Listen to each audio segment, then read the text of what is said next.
Episode की शुरुआत में फैंग और डोंग क्यूट से स्माइल करते हैं एंड यहाँ पे बोलती है मुझे बहुत डर लगता है कहीं तुम्हें कुछ हो ना जाए। आजकल मुझे किसी पे भी भरोसा नहीं है। यहाँ पे दोनों में से कोई भी फ्रेंड्स यूजी का नाम नहीं लेता है। दोनों वो अपना सीक्रेट है, इसका अपना सीक्रेट है। यहाँ पे कहता है कुछ नहीं होगा, तुम मेरे साथ हो, डेट्स इट। यहाँ पे कहती है अच्छा वैसे बात सुनो, अपना हर एक चीज़ तुम्हें ध्यान से करना होगा और हर एक चीज़ पे नज़र रखनी होगी। आई बात समझ में? आगे पीछे देख के तुम्हें काम करना। जानते हो कि हम दोनों के हज़ार दुश्मनों हैं, उनका हम लोगों को सामना भी करना है। तो कहता है अरे हाँ भाई, तुम्हें इतनी टेंशन क्यों ले रही हो? कहती है फ़िक्र होती है क्योंकि ऑलरेडी मैंने बहुत बार तुम्हें देखा है हर्ट करते, वो भी सिर्फ और सिर्फ मेरी वजह से, और मैं नहीं चाहती हूँ कि इस बार तुम हर्ट हो, तुम्हें कुछ भी हो, क्योंकि तुम्हें पता है I love you so much और तुम्हारे बिना अब मैं नहीं रह सकती हूँ। मतलब फिर उतना दिन से वो प्यार व्यार वो इतना बोला था, कुछ नहीं, आज सडनली इतना पता नहीं लव कहाँ से आ रहा है डोंग को फैंग के ऊपर। फैंग कहता है तुम इतना मुझसे प्यार करती हो, मुझे आज पता चला। ये बात तो उसका भी सही था, फिर उतना दिन से तो वो उससे प्यार कहाँ कर रही थी, उसके साथ तो प्ले कर रही थी। तो यहाँ पे वो बोलती है अच्छा जी, तुम्हें ये लगता है तुम्हें उतना दिन से मेरा छुपा हुआ प्यार नहीं दिखा? अब छुपा हुआ प्यार वाला कोई कैसे देख सकता है फ्रेंड्स? वन साइड लव किसी को आज तक पता है नहीं पता है, पता कब भी होता है तो टू साइड वाला लव का पता होता है। देन इन दोनों के बीच में एक प्यार सा किस होता है। तो फ्रेंड्स इतना सारा रोमांस इन दोनों में था, आज इस एपिसोड में पता चलता है।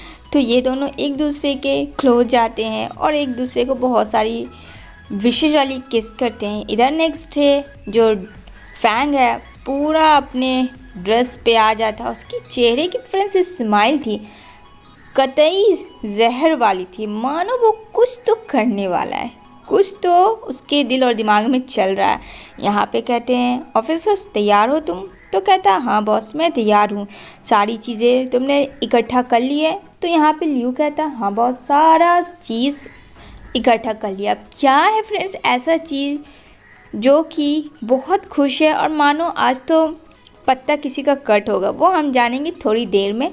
तो चलिए यहाँ पे सारे डॉक्यूमेंट्स वगैरह जितना भी कुछ होता है रेडी हो जाता है, रेडी सेडी एंड गो। इधर जो है सारे लोग डिनर पे वेट कर रहे होते हैं, हर बार की तरह इस बार भी नहीं है। फैंग यहाँ पे बोलता है उसकी माँ कि पता नहीं वो लड़का कहाँ है, क्या हुआ तुमने उसे बुलाया? यहाँ पे कहती है हाँ माय मेजेस्टी, बट अभी तक वो नहीं आए हैं। मतलब कि वो सुबह से गया हुआ था और रात के लेट नाइट तक वो है ही नहीं अपने रूम में। अब तो बहुत ज़्यादा टेंशन वाली बात हो जाती है उसकी माँ के लिए कि वो है नहीं, आज से पहले तो उसने कभी ऐसा किया ही नहीं है। यहाँ पे डोंग भी काफ़ी टेंशन में आ जाती है। यहाँ पे बोलती है हो सकता है उसे अर्जेंट काम होगा। तो यहाँ पे यूजी कहता है सडनली अर्जेंट काम? आज से पहले तो अंकल फैंग ने ऐसा कभी किया नहीं है। बात तो सही थी फ्रेंड्स, उसकी मांग काफ़ी वरीड हो जाती है कि उस लड़की का मैं क्या करूं, इसीलिए तो मैं चाहती थी कि जल्दी से उसकी शादी करवा दूं, जिसकी वजह से एटलीस्ट उसे जिम्मेदारियों का ख्याल तो हो, इस तरीके से नहीं इधर उधर जाए। और मुझे तो बहुत डर लग रहा है कहीं इस बार भी उससे कुछ हो ना जाए। पिछले बार तो चाकू लगा था उससे, पिछले बार गोली लगी थी, मतलब कुछ ना कुछ डोंग को फैंग को होता ही रहता है। यहाँ पर वो बोलती है ठीक है क्या करूं मैं, कैसे मैं उसका पता करूं? कोई है भी नहीं फ्रेंड्स, लियू तो साथ ही रहता है जो उसको पता चलेगा। यहाँ पे बेचारी काफ़ी वरीड होती है, रात भर सोच लेती है कि जाके काटेगी। इधर जो है रात में कॉल आता है यूजी के पास, जो कि शिप होता है फ्रेंड्स बाहर का, आउट ऑफ शिप वो पकड़ा जाता है, जिसमें कि ब्लैक मार्केटिंग वाला काम चल रहा होता है। कहता है क्या आर यू श्योर कि वो शिप पकड़ी गई है हमारी? पर ये काम कौन कर सकता है, ये तो किसी के बारे को भी पता नहीं है। सही बात है, ये जो चोरी चुपके काम करते हैं यूजी, वो तो किसी को भी नहीं पता है। यहाँ पे कहता है हाँ बॉस, पूरा फोर्स आया और हम लोगों को इंजर्ड किया एंड देन वो सारा माल डिस्ट्रॉय करके लेके चला गया। अब ये काम तो किसका हो सकता है? कमेंट्स ज़रूर करना। वो हेलो हेलो बोलता है लेकिन फ़ोन कट जाती है। यहाँ पे वो दूसरे को कॉल लगाता पता करने के लिए, तब इसके दिमाग में आता है फ्रेंड्स कि ये किसी और का नहीं बल्कि हमारे हीरो फैंग का काम है। और यहाँ पे वो बोलता है कि तुमने देखा नहीं?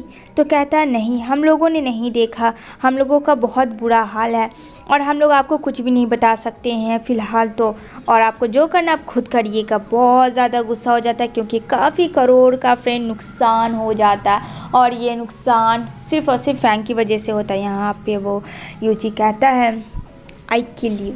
अब देखो तुम मैं क्या करता हूँ। तुमने मुझे ओपन चैलेंज कर दिया। ओ माय गॉड, उसने जो चैलेंज कर दिया था बहुत बड़ा आगे प्रॉब्लम होने वाला है फ्रेंड्स दोनों को। यहाँ पे कहता है यूजी फैंग ये तुमने अच्छा नहीं किया, मेरा करोड़ों का माल डुबा कर। इधर जो है सब मिलके बैठी होती है और यहाँ पे बुलाती है डोंग को क्वीन। तो क्वीन बोलती है आ गई तुम? तो कहती है हाँ, क्या हुआ? आपको कोई काम था मुझसे? आपने मुझे लेट नाइट बुलाया। यहाँ पे कहती है हाँ, तुम्हारी शादी की तैयारी कैसे चल रही है? यहाँ पे कहती है सब बढ़िया, जैसा आपने कहा था वही सब हो रहा है और आपकी ही पसंद का सब कुछ हुआ जा रहा है। यहाँ पे बोलती है अच्छा तो क्या सोच रही हो आगे का क्या करना है? तो कहती क्या करना मुझे, फ़िलहाल तो मुझे कुछ नहीं पता, जो अच्छा लगता है आप लोगों का आप लोग करो, मैं कुछ नहीं बोलूँगी। आप लोगों की खुशी में मेरी खुशी है। मतलब डोंग तो इस तरीके से रिएक्ट कर रही थी मानो वो तो यूजी ही से शादी कर रही है, लेकिन उसकी माँ भी कम तेज नहीं है फ्रेंड्स, उसकी माँ को भी पता है। यहाँ पे वो बोलती है आखिर तुम्हारे दिमाग में क्या चल रहा हो, तुम किस मकसद से यहाँ आई हो? डायरेक्ट ओपन कर लेती है। यहाँ पे कहती है मेरे दिमाग में क्या चलेगा, कुछ भी नहीं। यहाँ पे कहती है चुप रहो, झूठ मत बोलो, मुझे सब पता है तुम यहाँ क्यों आई हो और किस लिए आई हो, और तुम मेरे बेटे की ज़िंदगी को बर्बाद करने पे तुली हुई हो। क्या तुम्हें इतनी सी बात समझ में नहीं आता? क्यों नहीं तुम उसके लाइफ से दूर हो जाती हो? वो लेट नाइट आता नहीं, उसे कुछ ना कुछ होता रहता है। तो वो हंसती और कहती मेरी वजह से? मैंने तो कुछ कहा भी नहीं, मैंने तो कुछ किया भी नहीं, और आप कैसे मेरे ऊपर इल्ज़ाम लगा सकती है? उसकी माँ काफ़ी गुस्से में टेंशन में आ जाती है और फ्रेंड्स काफ़ी सच में लिमिट क्रॉस तो हो ही जाता है, क्योंकि यहाँ पे बोलती है उसकी माँ कि मुझे सब पता है तुम दोनों क्या कांड कर रहे हो नहीं कर रहे हो, मेरे पीठ पीछे हर एक चीज़। तुम दोनों कहते हो कि हम दोनों एक दूसरे से शादी नहीं करेंगे और तुम दोनों एक दूसरे को अंदर ही अंदर चाह रहे हो। बात तो उसकी माँ की भी फ्रेंड्स सही थी, गलत तो उसने कहा नहीं। यहाँ पे वो बोलती है कि ये सब चीज़ मुझे नहीं पता, ये सब चीज़ में मुझे इन्वॉल्व मत करिए। डोंग बोलती है यहाँ पे कहती मैं इन्वॉल्व ना करूँ? तुम मुझसे झूठ कह रही, तुम मेरे बेटे को फंसा रही हो और तुम्हें लगता है कि मैं तुम्हें इन्वॉल्व ना करूँ? इन्वॉल्व वाली तो बात ही नहीं है, मैं तो बस तुमसे पूछ रही थी। यहाँ पे कहती है अगर आपको पूछना है तो अपने बेटे से जाके पूछिए, मुझसे क्यों पूछ रही हैं? आप लोग क्या कर रही हैं मेरी लाइफ के साथ? क्या आप लोगों ने एक बार सोचा? नहीं सोचा।